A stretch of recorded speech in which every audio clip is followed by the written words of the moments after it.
Akala niya tapos na ang pagiging artist niya. Hanggang sa isang trahedya ang muling nagbuhay ng apoy.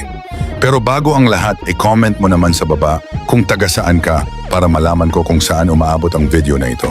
Si Christian Castillote, isang tattoo artist mula Leyte, ay nagsimulang mangarap bilang batang mahilig sumali sa poster-making contests.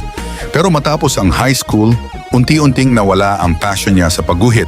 Umabot pa sa punto na akala niya hindi na siya babalik sa sining. Hanggang dumating ang bagyong Yolanda. Sa gitna ng pagkawala at pagsubok, nahawakan niya ang tattoo machine na para sana sa kanyang ama. Doon nagsimula ang lahat. Walang mentor, walang shortcut, sariling sikap, sariling aral. Dahan-dahan niyang binuo ang pangalan niya sa industriya. Ngayon, may 12 years na siyang experience at may sariling shop, Tintado Tattoo Studio sa Makati.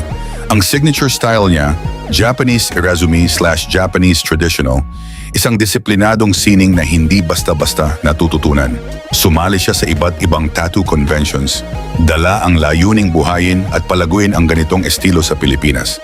At kahit may opportunity na magtrabaho sa London, pinili niyang manatili sa Pilipinas para ipaglaban at iangat ang sining dito sa sariling bayan.